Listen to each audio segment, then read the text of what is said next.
함께 읽도록 합니다. 시작. 여호와께 감사하라 라는 제목으로 함께 오늘 하나님 말씀을 나누고자 합니다. 목소리가 돌아와야 되는데 계속 안 돌아오고 있어서 괜한 걱정이 되는 거예요. 주님이 저한테 이 목소리를 가져가시고 은혜를 주시면 어떻게 하나, 감사한 일일 수 있는데 돌아오겠죠? 예, 그래서 자꾸 그 연세중앙교회, 저는 그분의 영성에 발을 떼도 못 뗄 텐데 그분의 기도 생활과 근데 그분 목소리처럼 목소리만 변하고 있어서 지금 좀 걱정이 많습니다. 목을 위해 기도해 주시면은 제 감사할 것 같습니다. 쉴 때가 됐나 봐요. 그래서 목을 이렇게 목소리가 안 나오도록 하시는 게 아닌가 하는 생각도 해보게 됩니다. 오늘 이제 이 시편 107편부터 시작되는 시편의 내용은 제5권이라는 제목으로 시작되는 시편의 다섯 번째의 시편 묶음에 속한 내용들입니다. 이 시편 제5권이라고 되어 있는 이 내용은 107편에서 150편까지의 내용은 바벨론 포로 생활에서 돌아온 포로 생활 후기를 배경으로 하고 있습니다. 그러니까 이 시를 이 107편부터 여러분이 읽어보시면 다윗의 시도 있고 고라자손의 시도 있고 여러 시들이 다 편집되어서 묶음으로 모여져 있는데, 이 시들을 쓰고 편집하고 묶고 편찬한 사람들이 누구냐면 포로 생활 후기에 살던 사람들이었던 겁니다. 그러니까 이 사람들이 70년간의 바벨론 포로 생활의 끝자락에, 그리고 포로 생활을 하다가 예루살렘으로 돌아오는 하나님의 은혜들을 경험하고 그러한 모든 포로 생활 말미에 일어난 일들 가운데서 하나님을 바라보면서 이 다윗의 시는 지금 우리에게 딱 맞는 시야. 그래서 그 시를 가져다가 이 5권에다가 묶어놓고 또 이렇게 하나님 앞에 감사하자, 이런 하나님을 우리가 묵상하고 찬양하자라고 노래하고 시를 짓고 해서 만든 내용이 이 107편부터 150편까지의 제5권의 내용인 겁니다.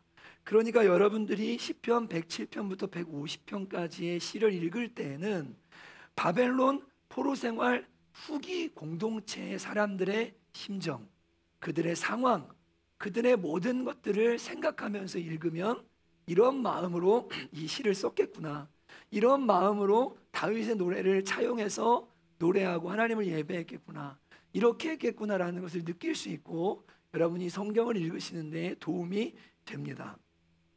이 5권의 첫 번째 시인 107편은 포로 생활에서 돌아오게 하신 하나님을 찬양하는 내용을 담고 있습니다. 그래서 1절부터 3절까지는 어찌 보면 시편 107편부터 150편까지의 전체 서론에 해당합니다.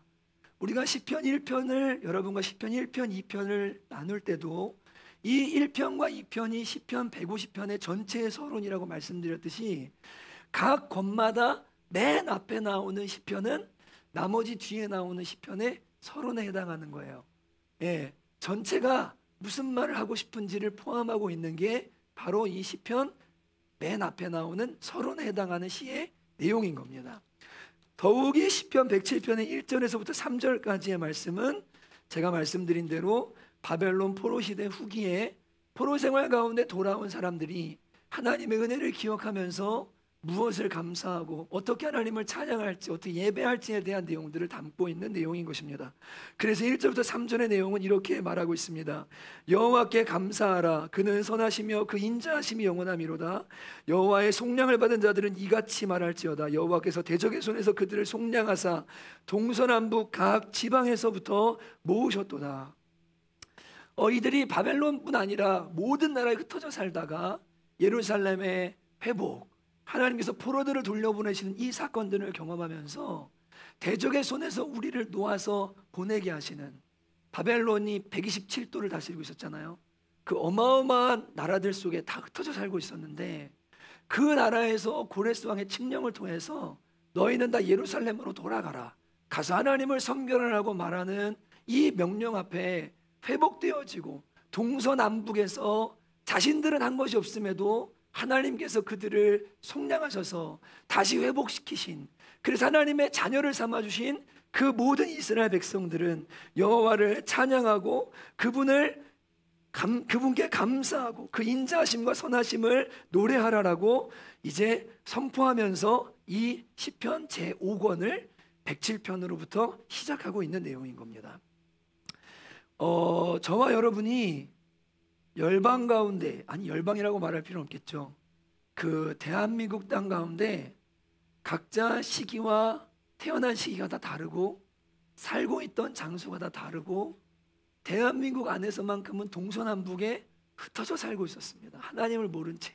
근데 하나님께서 저와 여러분을 구원해 주시고 저와 여러분을 속량하시고 저와 여러분을 불러오셔서 이 성남 청운교회라는 한 공동체로 이곳으로 뭐 하셨냐면 불러 모으신 거예요. 동서남북에서.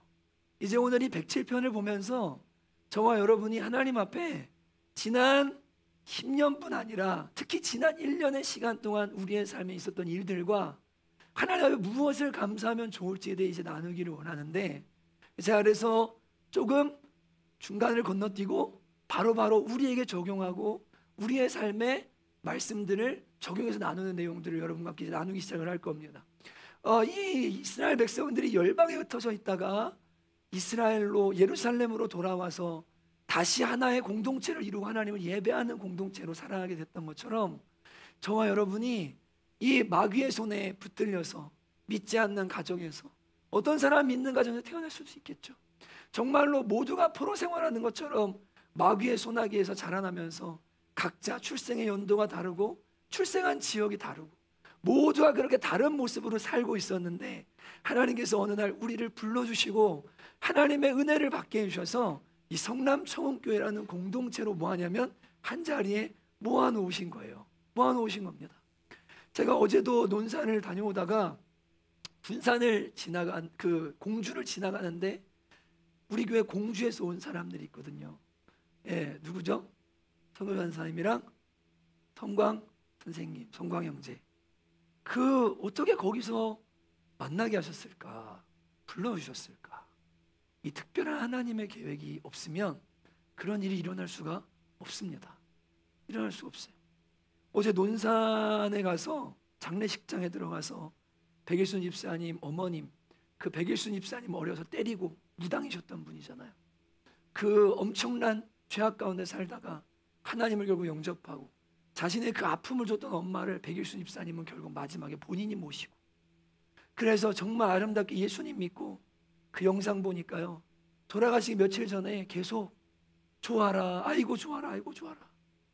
조용한 치매가 오셨는데 갑자기 일어나서 한 바퀴 돌면서 아이고 좋아라, 아이고 좋아라, 아이고 행복해라 이렇게 하고 한번 앉으시고, 돌아가시기 전에 그렇게 2번을 하시고 나서 뭐 하냐면 정말 조용히 정말 침 한 방울 딱 흘리시고 호흡 한 번 하시고 하나님 앞에 가신 거예요. 중환자실 들어가시니 딱 3일 만에. 얼마나 복된 이 은혜가 있었는지 장래에 가서 뵙고 위로해드리고 눈물이 없어요.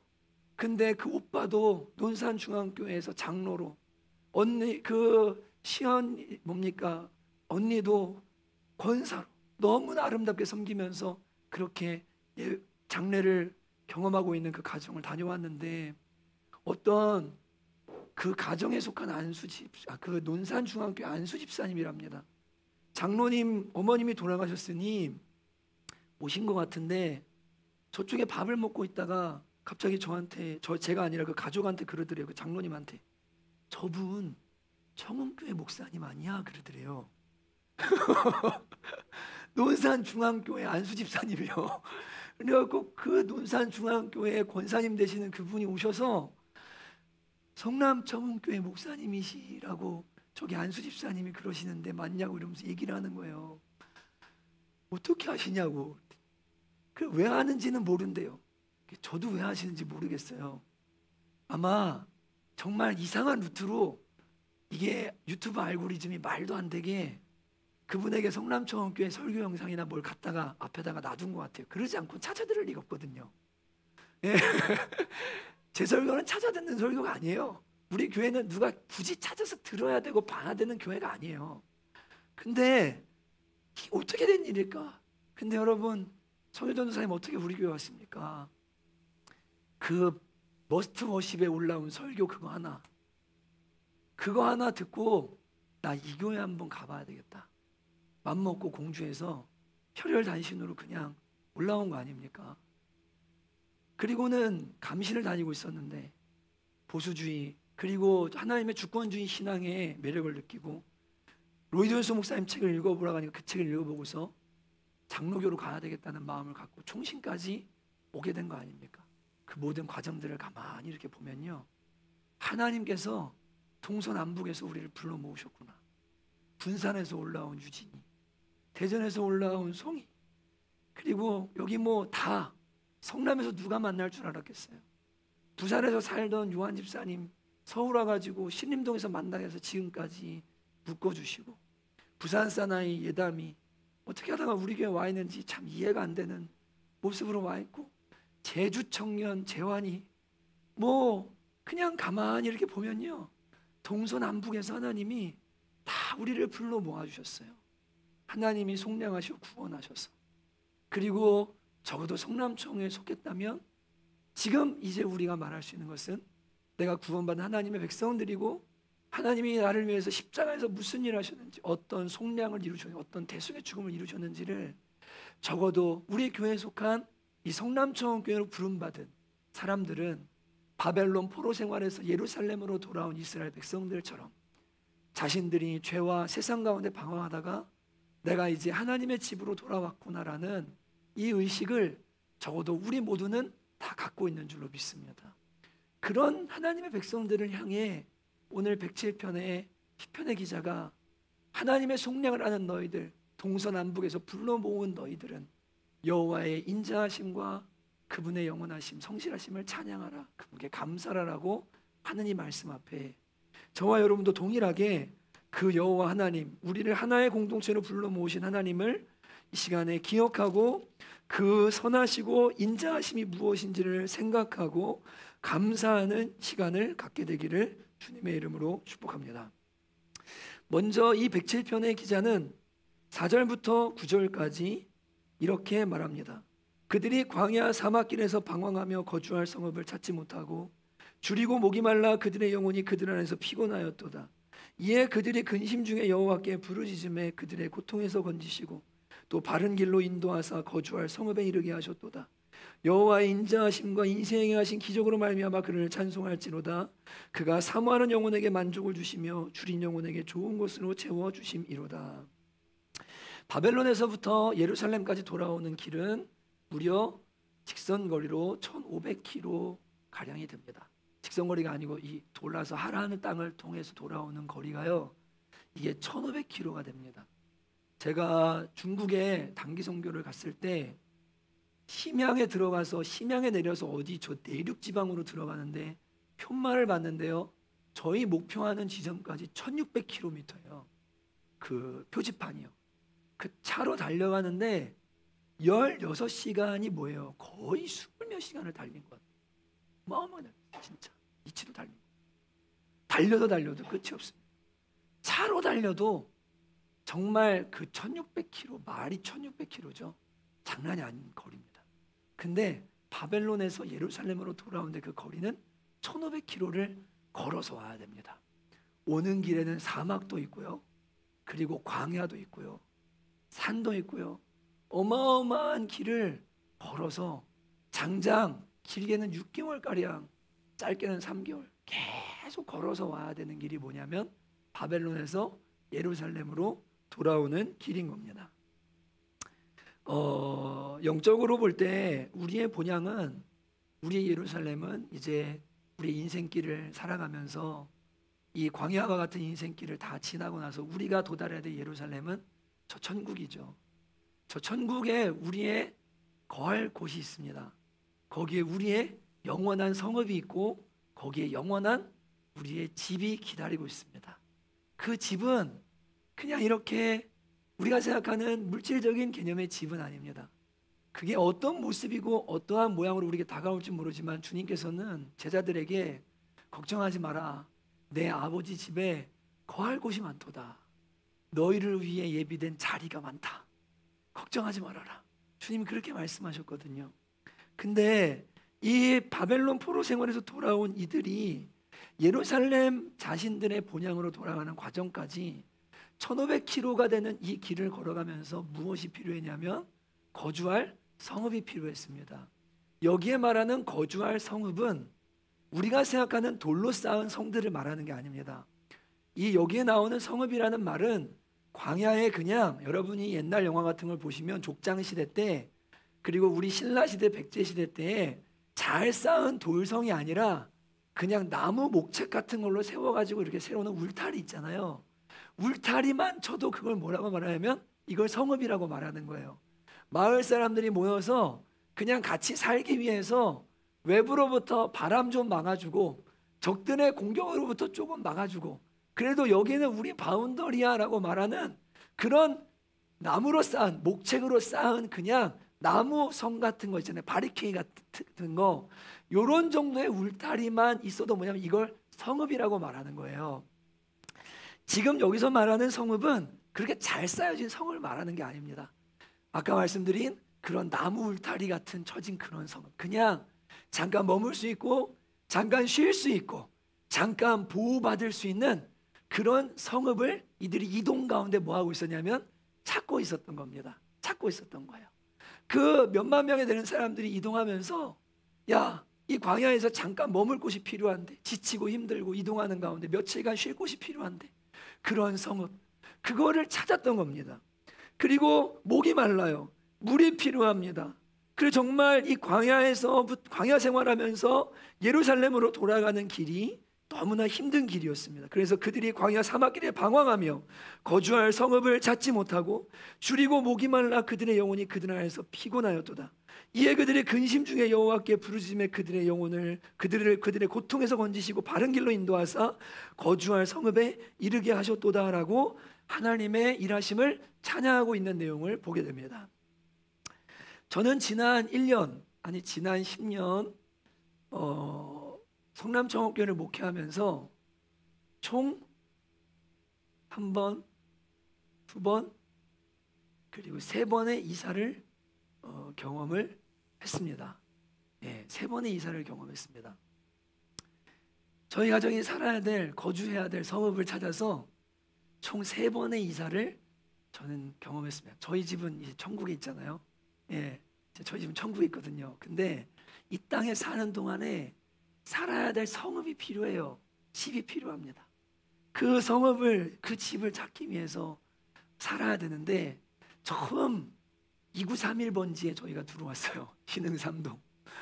그 요새 헬스장을 다니는 거기에 제가 운동하기 1시간 전에 그 집주인분이 항상 이제 운동 끝나고 오십니다. 그러면 저 이마트 사거리에서 만납니다.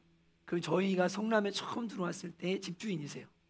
예, 그래서 그 집에서 맨날 운동하시고 따님은 미혼모였고 그리고 막 아무튼 집안이 복잡합니다. 근데 나중에 삶의 안정을 찾으셨어요. 근데 그 집에 2층에 제가 처음으로 뭐 했냐면 들어가서 살았어요. 정말 잊을 수가 없습니다. 그때 그 전셋집을 나중에 빼서 이제 하나님께 드렸고 3,500만 원을 그리고 잘 아시는 내용처럼 한 성도님이 성남에서 만난 성도님이 무당이 점치던 그 집을 점 보던 그 집을 이제 내주고 거기 들어가 살겠느냐라고 해서 하나님께 기도하다가 그 집에 들어가서 약 5년의 시간을 이제 보내게 됩니다. 그리고 이제 옮긴 곳이 지금 저희 살고 있는 네 번에 이사를 했군요. 저 희진 집사님이 미용실 하셨던 곳 뒤편 거기 갔다가 그 다음에 지금 이제 저희 집의 태평사동에 저희 집에 와서 여기 이제 살고 있습니다. 저희뿐 아니라 성남청교회 성도님들이 월세살이 하시는 분, 전세살이 하시는 분, 천국 본향을 향해 우리가 가고 있지만 살아야 될 이 인생 광야와 같은 인생길 가운데 내가 거주해야 될 집을 찾기 위해서 애쓰고 힘쓰는 모습들을 저는 목회하면서 너무나 많이 봤습니다. 2년마다 이사를 해야 되는데 너무 고생을 하시는 거예요. 집이 없어요. 가족들을 다 감당할 수 있는 공간이 없고 정말 안전한 곳 그리고 또 마음 편하게 쉴 수 있는 집, 그 거주할 성읍을 찾지를 못해서 눈물을 흘리고 정말 아파하는 그런 가정들을 많이 봤습니다. 시간이 지나면서 어떤 분들은 처음에는 전세였는데 하나님께서 자가로 살 수 있도록 집을 주시기도 하신 분도 계시고, 어떤 분들은 두 채를 주신 분도 계시고, 대출을 끼든 뭐하든 상관없이 더 이상 이사를 안 해도 되는, 정말 너무 감사한 그런 은혜들을 주신 분들이 있고, 최근에 지난 1년 동안도 이 성남초원교회 주변에 전세 대란뿐 아니라 월세 대란이 일어나서 이사를 해야 되고 나는 교회 근처에 살고 싶은데 갈 곳이 없어서 눈물을 흘린 많은 성도님들의 이야기를 저는 듣고 봅니다. 근데 감사한 것은 그냥 진짜 못 살 것 같아, 정말 너무 힘들어, 그냥 저 고향으로 내려갈까, 어디로 갈까, 어떻게 할까, 그냥 아버지 집으로 합칠까, 별별 고민들을 하면서 씨름하고 씨름하다가 정말 하나님께서 기적같이 그 마지막 자락에 정말 살아야 할 곳, 가장 적당한 곳을 주시는 그 귀한 은혜들을 우리 성남초원교회 성도들의 가정과 또 청년들이 집을 구하는 모습들, 살 곳을 찾는 모습들 앞에서 저는 많이 경험하게 됐습니다. 지난 한 해는 특히 전세 대란과 월세 대란이 일어났습니다. 제가 아까도 예배하면서 주님 이 얘기하다가 욕하지 않게 해주세요 그랬는데, 정치를 뭐처럼 해가지고 지금 서민들만 죽어나가게 생겼습니다. 전세가 어마어마하게 올랐고요. 전세가 없으니까 월세도 같이 덩달아 오르고 있어서 최근 3개월 동안 9.7%가 오르고 있답니다. 월세가. 어마어마한 일들이 일어나고 있는데, 이런 상황 가운데 저와 여러분을 가만히 보면요, 비록 내 집은 아닐 수 있어요. 어차피 우리는 저 천국의 집이 있기 때문에. 근데 이 땅에 사는 동안 광야 길을 걸어가는데 필요한 집들을, 거주해야 될 성읍들을 하나님이 다 허락해 주신 거예요. 지금 여러분들과 우리 모두에게. 지난 한 해 이사 때문에 고민한 분들 많이 계시죠? 하나님이 제일 좋은 데를 만나게 해주셨어요. 아멘이십니까? 아멘이십니까? 주님 저 어디 살아야 됩니까? 어디 거해야 됩니까? 주님이 그거 다 인도해 주신 거예요. 너 여기 있으면 돼. 여기서 잠깐 쉬면 돼. 하나님 저 언제까지 이렇게 이사해야 돼요? 근데 너 이제 여기 살면 돼. 그래서 주님이 때마다 일마다 어떤 분들에게는 자기 집도 주시면서 거주할 성읍을 주님이 마련해 주신 은혜가 우리 모두에게 있습니다. 저는 월세를 살잖아요. 이제 그 작년에 작년 지났죠. 작년 8월인가요 9월쯤에 저희 집주인의 어머님이 돌아가시고 나서 그 걱정이 밀려오는 거예요. 보통 어머니가 살던 거기서 이제 어머님이 돌아가시고 나거나 가족이 죽으면 그 기억이 너무 어렵기 때문에 이사를 가는 경우가 많습니다. 그러면 대부분 어떻게 하면 집을 팔거나 자가의 경우는 세를 주고 가기도 하는데 그냥 매매를 하고 가는 경우가 진짜 많아요. 제가 속으로 또 이사를 해야 되나? 또 어디를 가야 되나? 막 이러고 있었어요. 올해 또 막 월세가 막 계속 밀리고 막 근데도 하나님 은혜로 어떻게 해가지고 또 막 다 갚게 해주시고 이런 시간들을 간신히 보내면서 얼마 전에 그 집주인이랑 시간을 보냈잖아요. 외출을 하고 같이 밥을 먹고 시간을 보내가면서 이 대화를 많이 하는데 요새도 계속 이렇게 얘기를 하거든요. 근데 이 형제가 그런 얘기를 하는 겁니다. 목사님, 이게 동생이랑 자기 같이 명의가 돼 있대요, 두 사람. 제 마음대로 할 수가 없는데 동생이 이 집을 재건축하는데 동의를 해라. 그래서 우리가 이 집을 불려야 된다. 재산을 불려야 된다. 그래가지고 아무튼 재건축 조합에 동의를 했다는 거예요, 본인은. 그러면서 저한테 뭐라고 하면 도리어 목사님 미안하다 그러면서 무슨 얘기를 하냐면 근데 이거 5년 넘게 걸립니다. 그러니까 목사님 저도 다른 사람 들어오는 거 싫고 그냥 목사님이 앞으로 이 집이 매매가 되든 재건축이 되든 뭐 하든 간에 상관없이 그때까지 여기 그냥 계속 사시면 좋겠습니다 라고 얘기를 하는 거예요. 지난 1년 동안 저희가 불안한 마음을 저희는 그 집이 너무 좋거든요. 왜냐하면 지하에도 사람이 안 살아요. 들어갈 수 없는 구조라 사람이 안 살고 수리해서 세를 낼 수 있는데 사람이 안 살아요. 그래서 애들이 뛰든 뭐하든 절대 쫓아올 일이 없어요. 그리고 위층에는 주인 혼자 살아요, 남자. 그리고 3층에 사람 사는데 너무 공간도 마음에 들고 그냥 교회를 섬기고 여기에서 일단 하나님이 우리 교회를 뭐 뿌리째 옮기지 않는 이상은 여기에 저는 있어야 되는데 2년마다 이사를 해야 되고 옮겨야 되고 집의 크기 뭐 고민해야 되고 이런 거 걱정하지 않도록 하나님이 그냥 너 여기서 앞으로 5년 더 살아도 돼 라고 뭐 하냐면 저한테 그냥 약속을 주신 거예요. 너무 감사하더라고요. 여러분 지난 1년 아니 지난 시간들 동안 이사하느라 고생한 분도 많고 뭐 집 찾아 헤매고 뭐 이 광야 생활하면서 내가 살 곳 찾아 애쓴 분들 많이 계실 겁니다. 여러분 만약 여러분에게 거주할 집을 주셨다면 정말 이게 작아요. 주님 앞에 감사하고 또 감사하시기를 주님의 이름으로 축복합니다. 진짜로요. 그런 고민 안 해도 되니까. 월세를 살든 전세를 살든 이 대란 가운데 하나님이 내가 거주할 곳을 정하셔서 갈 곳이 있게 하셨다는 것에 대해서 머물 곳이 있게 하셨다는 것에 대해서 여러분들 감사할 수 있기를 주님의 이름으로 축복합니다. 얼마나 감사가 많은지 몰라요. 제가 지난주에 하나님 뭐 감사할까 시편을 막 찾아서 감사를 찾아서 막 다 읽는데 이 시편 107편이 눈에 딱 들어오는데 이 너무 내용이 너무 감사할 게 많은 거예요. 이제 막 광야 가운데 목마르고 배고프고 근데 여러분 그가 사모하는 영혼에게 만족을 주시며 줄인 영혼에게 좋은 것으로 채워주시며 9절은 이 영혼이라는 단어는 우리가 생각할 때 영혼에 대해서만 생각하는데 그렇지 않습니다. 성경에서 영혼이라고 말하는 총체적 인간을 가리키는 경우도 많이 있습니다.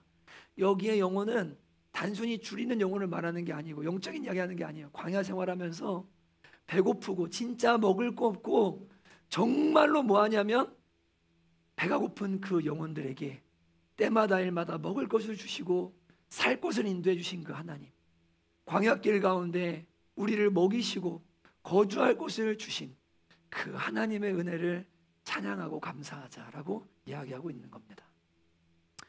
영적으로는 천국 가는 그 길 동안 교회가 영혼의 집입니다. 코로나 기간 동안 많은 사람들이 교회를 떠나 방황하고 있습니다. 그리고 자신이 섬겨야 될 영혼의 집이 없는 사람들이 진짜로 많습니다.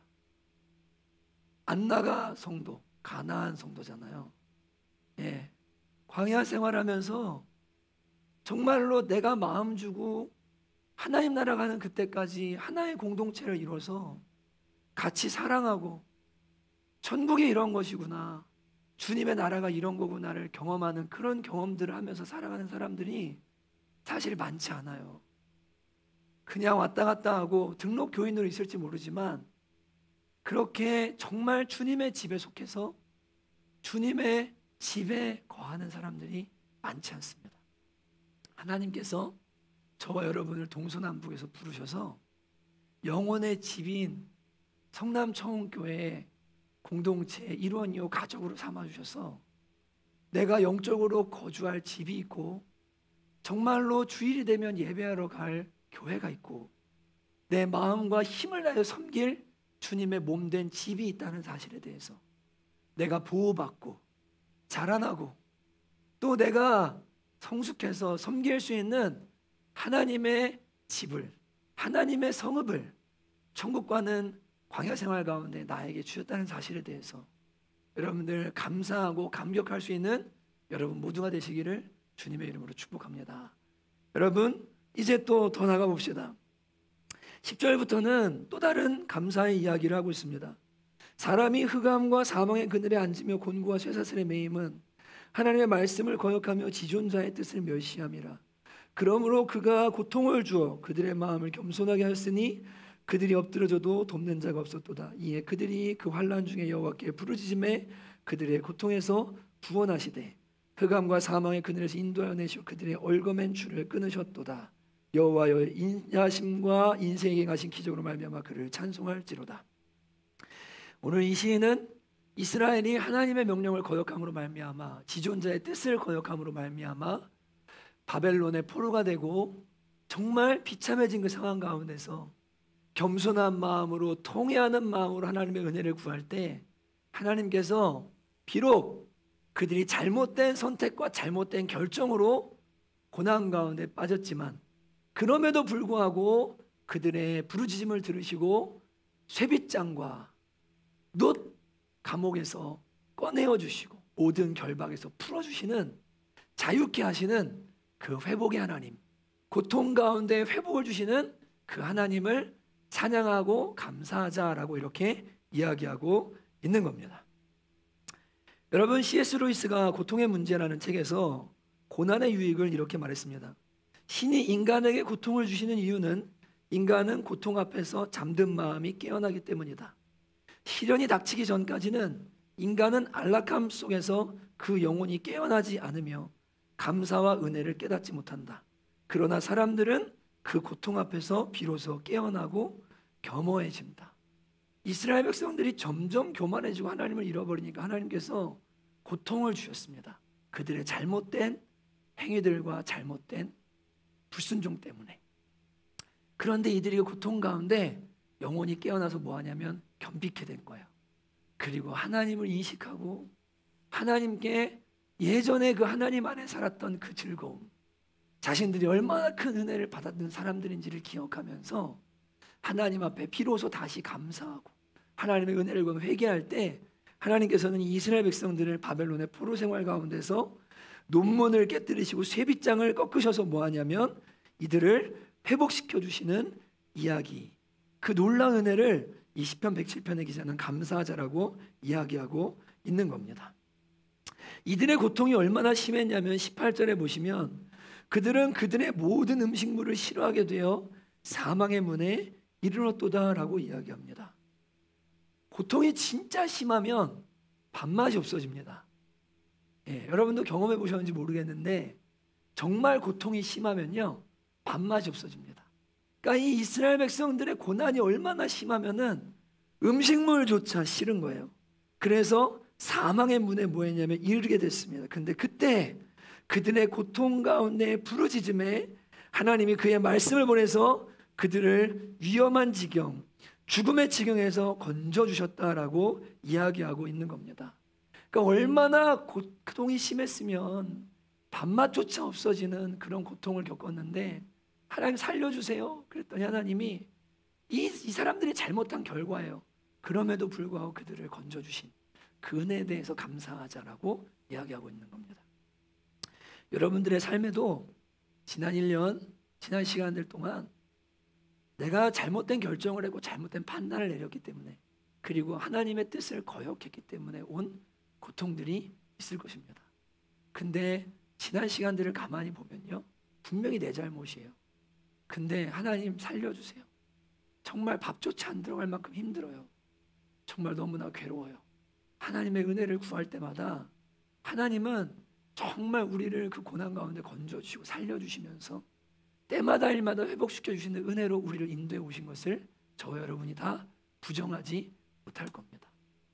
내가 행동한 것과 내가 잘못한 것에 비하면 정말 그 대가는 도리어 적었고 그리고 그 기간도 적었어요.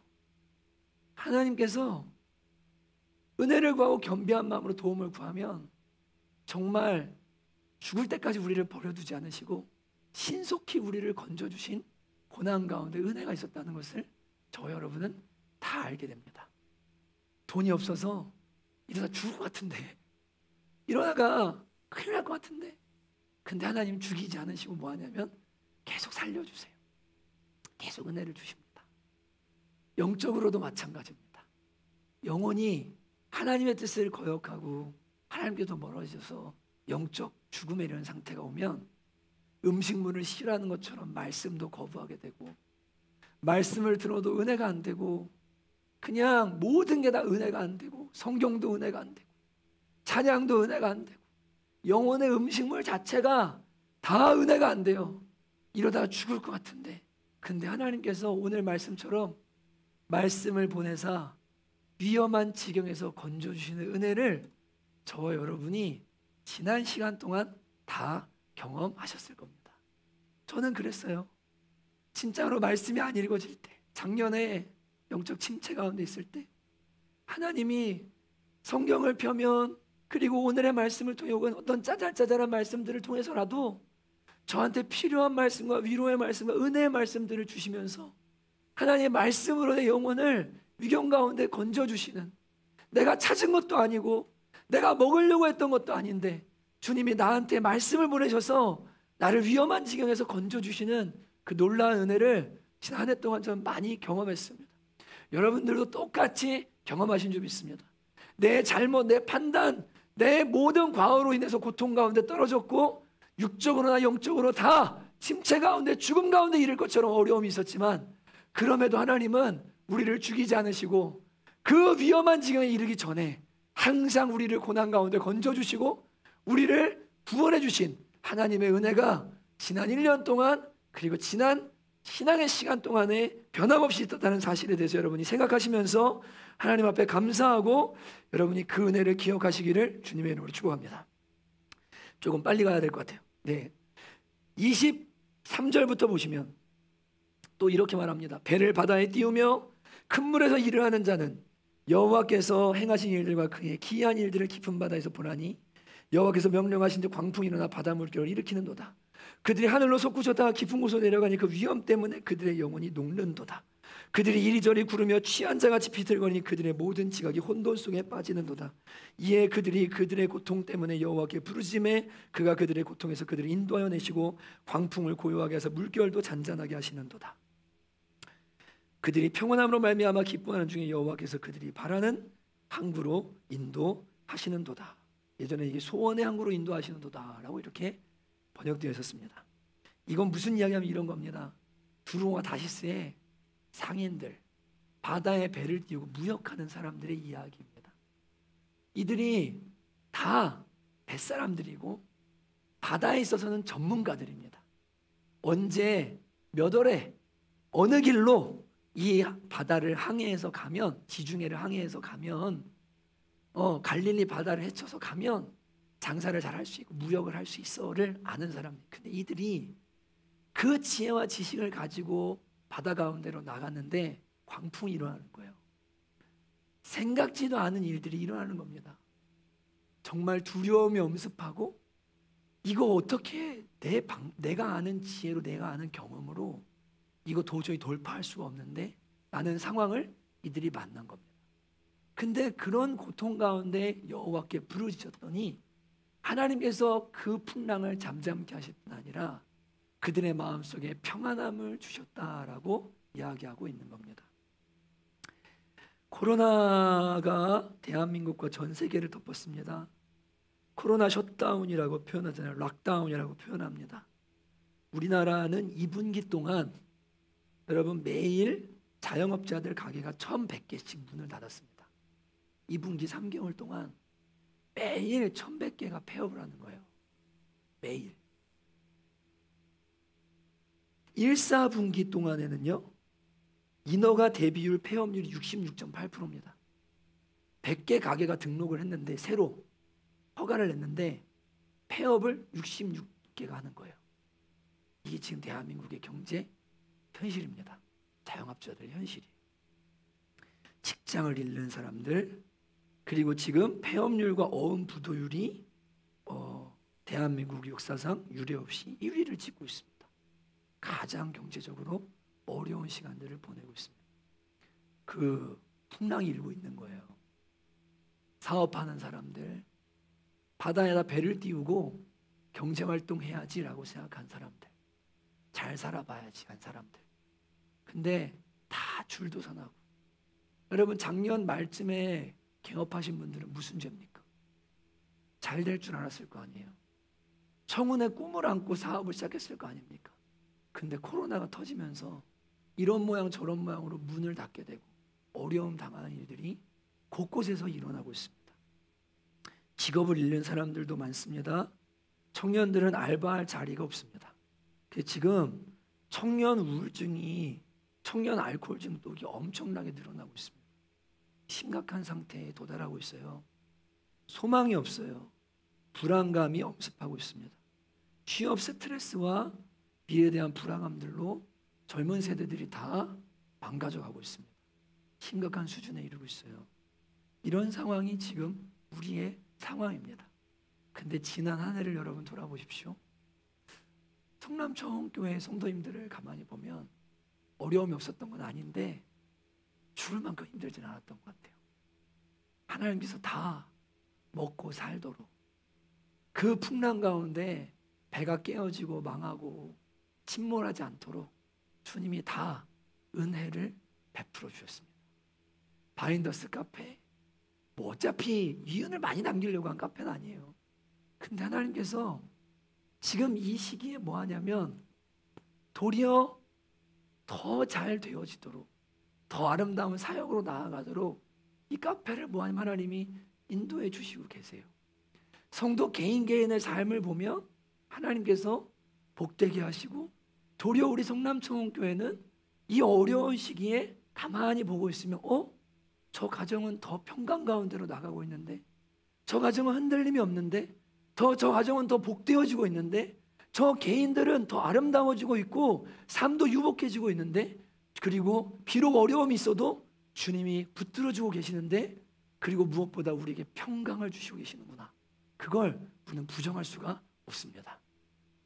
개인이라는 배뿐 아니라 성남청원교회라는 공동체의 배도 마찬가지입니다. 며칠 전에 박영숙 집사님, 부산의 자매국밥집 집사님이랑 통화를 했습니다. 목사 전화 와서 그럽니다. 목사님 힘드시죠? 저는 안 힘든데요. 그러면서 이런저런 이야기를 나누다가, 집사님 저희 교회, 그분 다음 세대에 대한 마음이 많으시거든요. 지금 이제 드림이랑 다른 사역들의 이제 후원을 좀 받으려고 제가 생각을 하고 있어요. 이번에 사실 내려가는 길에 저는 좀 만나려고 그래요. 그래갖고 집사님 저희 교회 좀 후원 좀 해주세요. 얘기하려고 그래요. 저희 사역하려고 그러는데 좀 도와주세요. 그러거든요. 근데 그 사장님이 물어보시는 거예요. 교회 어떠냐고. 저희는 지금 너무 좋아요. 저희 목요일 아침마다 커피 100잔, 샌드위치 100개씩 만들어가지고 이 코로나 블루에 사람들에게 기쁨을 전하고 있습니다. 할렐루야 막 그러세요. 그리고 저희 다음 주부터 도시락 사역해요. 집사님 7개부터 시작하는데 9개부터 시작하는데, 근데 앞으로 더 많아질 거예요. 저 옆에 있는 학교, 저 뒤에 학교, 진짜 하나님이 하실 일이 너무나 기대가 돼요. 근데 집사님이 이렇게 말씀하시는데, 목사님 저희 교회 지금 다 죽어갑니다. 그리고 다들 침체고 이것도 못하고 저것도 못하고 예배도 안 하고 모임도 안 되고, 그리고 사역도 다 안 되고 전도도 안 되고 다 못한다고 말합니다. 이렇게 말씀하세요. 목사님 지금 이 시대에 개척정신 가지고 몸부림치지 않으면 아무것도 못하는 시대인데, 목사님은 개척하셔서 그러신가? 목사님은 개척해서 지금까지 와서 그러신가? 이유는 모르겠지만 이런 소식을 들으니까 너무 할렐루야입니다. 너무 기쁩니다. 여러분, 제가 노회에서 목사님들 만나 뵙잖아요. 다 죽을 상이세요. 목사님 중에 제가 여쭤봐요. 목사님 어떠세요? 그냥 버티는 거지 뭐, 그냥 있는 거지 뭐, 다 이렇게 말씀하십니다. 대형 교회들은 그래도 재정 있고 건물 있고 많은 숫자들 3분의 1씩 다 빠져나가는 일이 있어도 그래도 괜찮을 수 있겠지만, 지금 곳곳에 있는 우리 교회 사이즈의 교회들은요 다 깨지고 다 무너집니다. 어려움이 많습니다. 근데 지난 시간들을 가만히 보잖아요. 주님이 우리 교회는요 이 풍랑을 뚫고 뭐 하냐면 더 전진하도록 만들어 주시는 거예요. 진심이에요. 여러분, 다른 교회들 한번 보십시오. 전도 나오는 교회가 어디 있습니까? 다 움츠러들고 다 쫄아붙어가지고 우리는 안 돼, 그리고 더 창피해하고 부끄러워하고 예수 믿는다는 것을 부끄러워하고, 이 풍랑 가운데 여러분, 이 풍랑을 뚫고 나가는 그런 교회, 그런 공동체가 어디에 있습니까? 다 위축됩니다. 그런데 우리 교회는 반대로 도리어 하고 있던 걸 줄이는 게 아니라 안 하던 것들을 할 수 있는 은혜를 하나님 우리 교회에게 지금 베풀어 주시고 계세요. 할렐루야 아닙니까? 여러분, 고통 속에 보호하시는 은혜뿐 아니라 평강 주시는 은혜뿐 아니라 제 마음은 진짜 평안하거든요. 앞으로 20년의 사역을 주 앞에 올려드린다고 했을 때 코로나가 뒤흔들고 교회는 절망 같고 점점 더 세상은 교회를 향해 비난하고 조롱하는 것 같아도 제 마음은 진짜 평안해요. 진짜로. 그리고 앞으로 20년 안에 대한민국 교회 안에 이게 마지막 때 교회의 답이다라고 말할 세이비어 교회 같은 한국 교회의 족적을 남기는 교회로 대한민국의 가운데 우리 교회를 사용해 주실 것을 저는 믿어요. 저는 이것을 사이즈를 말하는 것이나 이름의 유명함을 말하는 게 아니에요. 그리고 헛된 소망을 말하는 게 아니에요. 주님이 우리 교회를 통해 하실 일이 분명히 있음을 저는 진짜로 믿어요. 저는 마음이 편안해요. 지난 10년보다 지난 1년이 훨씬 더 편안했어요. 너무 감사하죠. 여러분들도 마찬가지시죠. 교회 사업하는 분들이 계시고 직장 다니는 분들이 계시고 풍랑을 헤쳐나가야 되는 삶에 상흔 있는 분들이 계십니다. 자기 일하는 사람이 여러 모양으로 주님이 고통 가운데 부르셨더니 그 풍랑을 잠잠케 하실 뿐 아니라 여러분의 마음에 평강 주시고 이 풍랑을 뚫고 나갈 수 있는 힘과 은혜를 지난 한 해 동안 그리고 지난 10년 동안 이 코로나 블루 시대 우리에게 허락해 주셨습니다. 여러분 이것을 기억하고 감사할 수 있는 여러분들 되시기를 주님의 이름으로 축복합니다. 마지막으로 이 33절 보면 강이 변하여 광야가 되게 하시고 샘이 변하여 마른 땅이 되게 하시며 그 주민의 악으로 말하면 옥토가 변하여 염전이 되게 하시며 광야가 변하여 못이 되게 하시며 마른 땅이 변하여 샘물이 되게 하시며 줄인 자들을 거기에 살게 하사 그들이 거주할 성읍을 준비하게 하시고 밭에 파종하며 포도원을 재배하여 풍성한 소출을 거두게 하시며 또 복을 주사 그들이 번성하게 하시고 그의 가축이 감소하지 아니하게 하실지라도 다시 압박과 재난과 우환을 통하여 그들의 수를 줄이시며 낮추시는도다. 여호와께서 고관들에게는 능욕을 쏟아부으시고 길 없는 황야에서 유리하게 하시나 궁핍한 자는 그의 고통으로부터 건져주시고 그의 가족을 양떼같이 지켜주시나니 정직한 자는 보고 기뻐하며 모든 사악한 자는 자기 입을 봉하리로다. 하나님의 일하심을 보면서 시인은 노래합니다. 한때 번성했던 나라가 다 망해서 염전처럼 소금밭이 돼서 농사를 못 짓는 땅이 되어버립니다. 그런데 그렇게 됐던 이스라엘은 다시 파종하고 음식물을 거두고 정말 양떼를 칠 수 있는 부유한 땅으로 하나님이 바꿔놓으십니다. 한때 높았던 고관들은 주님이 땅바닥에 떨어뜨리시고 사람들에게 밟히도록 만드시고 하나님을 경외하는 백성들은 보호하시고 기쁨을 주시고 높이십니다. 이런 주님이 막 업다운하시고 업셋하시고 이런 모든 정치계 가운데 경제 가운데 모든 세상사 가운데 하나님이 개입하셔서 일하시는 그 하나님을 바라보면서 그러면서 바벨론 페르시아를 무너뜨리시고 바벨론을 세우시고 바벨론을 통해 이스라엘 회복시키시고 그 전에 이스라엘을 조롱했던 두로와 시돈과 모압 이런 사람들을 또 주님이 멸하시고 무너뜨리시고 하는 이 모든 과정들을 보면서 야 하나님의 일하심이 정말 기이하다. 하나님의 역사하심이 정말 기이하다라고 하면서 뭐하냐면 찬양하자라고 말하는 겁니다. 38절에 보면 복을 주사 그들을 크게 번성하게 하시고 그의 가축이 감소하지 아니하게 하실지라도 다시 압박과 재난과 우환을 통하여 그들의 수를 줄이시며 낮추시는도다. 왜 이렇게 하시는지는 모르겠지만 하나님께서 복된 일들과 고통스러운 일들을 번갈아 가서 주시면서 뭐하냐면 주님의 일을 하시는 거예요. 인간이 교만하지 않도록. 우리가 정권이 바뀐 일들을 보잖아요. 그죠? 또 막 그 혼란들을 보잖아요. 그 고관들을 능욕받게 하시는 일들을 보잖아요. 대통령이었던 사람이 감옥에 가고 한때 무소불위의 권력을 휘둘렀던 사람들이 막 낮아지고 이러한 일들을 보면서 우리는 무엇을 알아야 되냐면 하나님의 기이하심, 하나님의 역사하심 그 모든 것들을 통해서 결국은 악인들, 사악한 자들은 입을 봉하게 하시고 하나님이 정직한 자들을 보호하시는 것, 그 공의를 집행하시는 모든 일들을 보면서 우리는 뭐합니까? 감사하고 찬양해야 되는 겁니다. 여러분 이번 정권 하나님 나라에 대단히 해를 끼치고 하나님 나라에 정말 하나님 나라의 관점에서 악한 정권입니다. 근데 이 정권 여러분 영원하지 않습니다. 또 감옥 갈 사람들 많을 겁니다. 지금은 고관일지 몰라도 주님이 또 이들을 아마 패하게 하실 것입니다. 우리는 그 소망과 기대를 가지고 뭐합니까?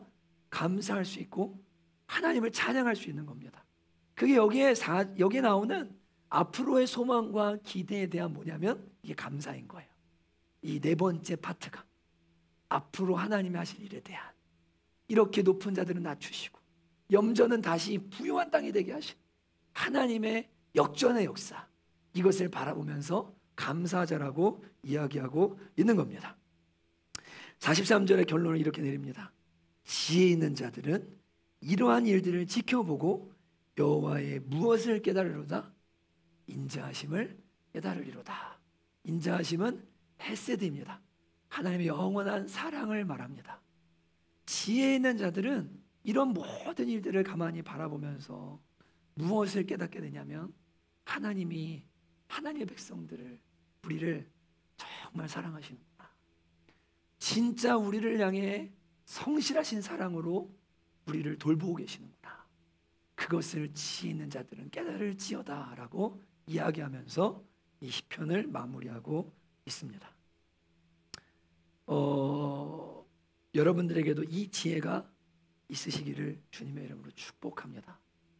지난 시간들, 특히 지난 1년을 돌아보시면서 와, 가만히 보니까 하나님이 하신 기이한 일들, 놀라운 일들, 찬양받기 합당하시고 불평하고 원망만 가득한 삶인 줄 알았는데 1년을 가만히 돌아보니까 하나님이 이런 일들을 하셨구나. 베풀어 주신 내가 정말 크구나. 너무 감사하고 그걸 깨닫고 하나님의 여호와의 인자하심을 깨닫게 되어지는 이번 한 주가 되시기를 주님의 이름으로 축복합니다. 저는 개인적으로 지난 1년을 돌아보면서 너무 감사한 게 많았는데 우리 교회의 청년들이 우울증을 앓지 않는 것이 너무나 감사합니다. 불안장애와 스트레스 장애를 앓지 않는 게 감사해요. 지금 20대에 50만 명가량이 우울증과 불안장애를 앓고 있습니다. 어마어마한 숫자입니다. 확진자들을 말하는 겁니다. 병원에 수인자라고 말하는데요. 이들의 치료비만 1635억이 들어간대요. 지금 국가에서요. 9월달 통계요. 알코올 중독은 20대에서 꾸준히 증가하고 있어요.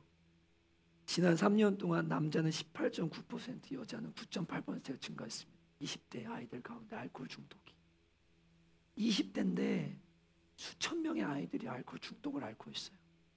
그 코로나가 오면서 더 심해져서 이 아까 말씀드린 미래에 대한 불안감, 취업 스트레스 막 이런 게 막 장악을 해가지고 애들이 술 먹고 우울하고 게임 중독 빠지고 이런 일들이 막 비일비재해요. 근데 여러분 우리 자녀들 한번 돌아보십시오. 여러분 자녀들 가운데 우울증에 빠진 아이들이 있습니까? 불안장애 앓고 있는 애들이 있습니까? 공황장애 앓고 있는 애들이 있습니까? 지난 시간 동안 하나님이 우리 자녀들을 보호해 주셨습니다. 진짜 은혜로 이끌어 주셨습니다. 정말 감사할 뿐이에요. 감사할 뿐입니다. 저는 개인적으로 지난 한 해를 지난 한 2, 3주 동안 점검하고 돌아보면서 제주에 다녀온 지 1년이 이제 되잖아요. 다음 주면 1년이 됩니다. 정말 감사한 게 뭘까? 정말 많이 정리를 했었거든요. 불안에서 자유해졌어요. 네, 제 안에 있는 불안을 주님이 가져가셨어요. 성도들이 연락이 올 때마다 아내가 심각하게 통화하실 때마다 여보 왜 그래? 무슨 문제? 누구 나간대? 누구 어떻게 한대? 또 무슨 문제인데? 심장 뛰고 잠이 안 오고 그걸 뛰어넘어 나중에 내가 통제하는데 화가 나고 이러던 모든 걸 주님이 다 가져가셨어요. 그래서 내 영혼은 너무 편안해요. 너무 감사해요.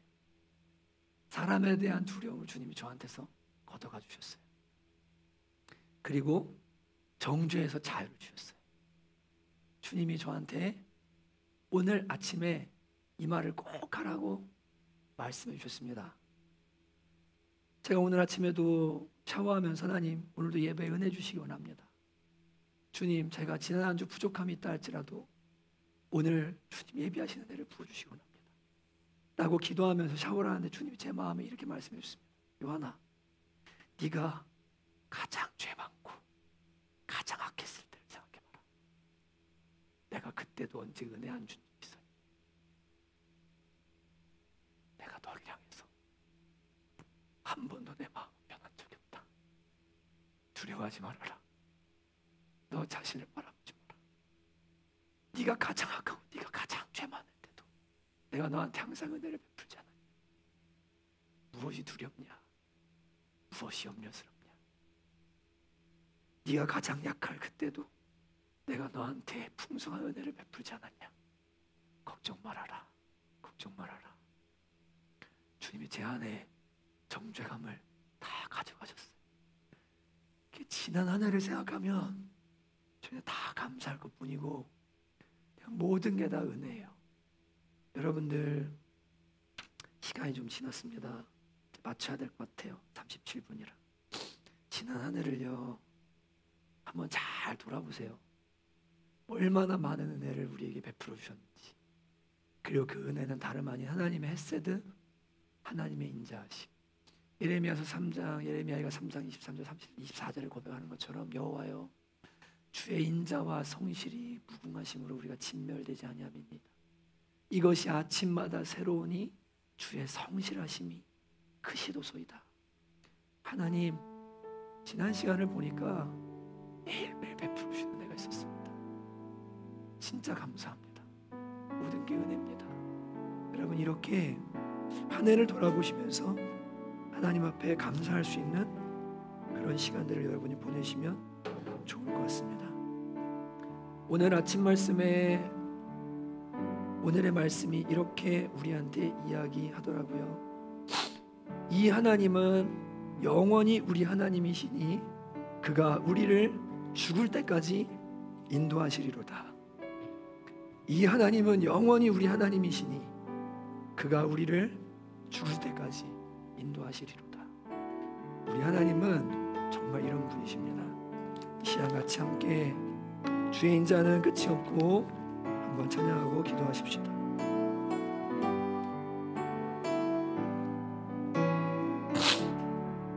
주의 인자는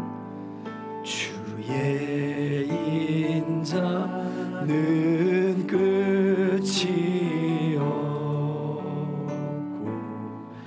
그의 자비는 무궁하며 아침마다 새롭고 늘 새로우니 주의 성실이 금이라 성실하신 주의 인자는 끝이 없고 주의 인자는 끝이 없고 그의 자비는 무궁하며 아침마다 새롭고 늘 새로우니 아멘. 주의 성실이 금이라 성실하신 주 아침마다 새롭고 늘 새로우니 주의 성실이 금이라 성실하신 주님. 지금까지 지내온 것 주의 크신 은혜라 한이 없는 주의 사랑 어찌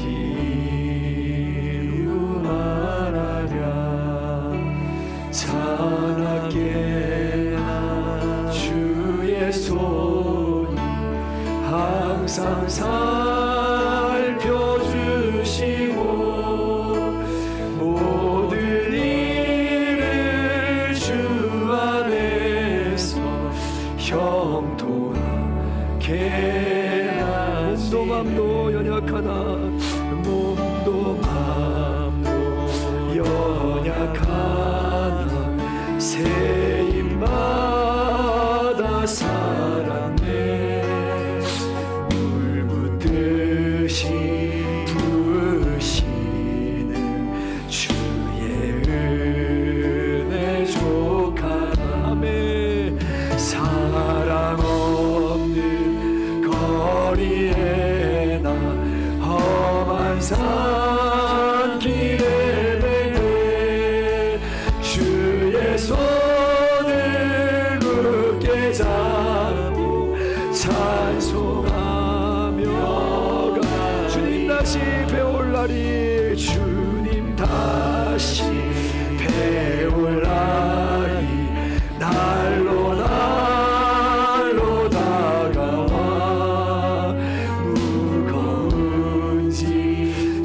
어떻게 밤에 날도 멀잖네. 나를 위해 예비하신 본향집에 돌아가 아버지의 품 안에서 영원토록 살리라. 사랑하는 성남청교회 성도 여러분, 하나님의 자녀 여러분들, 우리는 바벨론 땅에서 예루살렘으로 나아가는 이스라엘 백성들처럼 이 땅의 광야를 지나 하나님의 집에까지 이르는 여정을 살아가고 있습니다. 그 가운데 오늘 시편 107편을 살펴본 것처럼 하나님께서 우리에게 많은 은혜들을 부어주셨고 지금도 부어주고 계시고 앞으로도 부어주실 것입니다. 여호와는 영원하시고 그 인자하심과 성실하심이 영원할 뿐 아니라 무궁하신 분이십니다.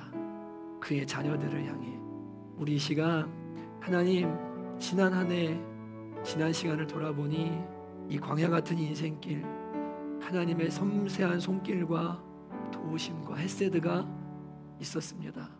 주님 감사합니다. 거주할 곳을 주셔서 감사하고, 먹을 거리를 주셔서 감사하고, 직장을 주셔서 감사하고, 일할 것을 주셔서 감사하고, 풍랑 가운데 안정감과 평강을 주셔서 감사하고, 모든 혼란스러움 가운데 주님을 바라보고 소망을 품게 하시니 감사합니다. 모든 게 주님의 은혜입니다, 사랑입니다라고 시간 우리 고백하며 하나님께 감사하며 기도 나가기 원합니다. 한 번만 기도합니다. 하나님 아버지 참 감사합니다. 지난 시간을 바라보니 모든 것이 은혜입니다. 주님 정말 감사합니다. 하나님, 저희가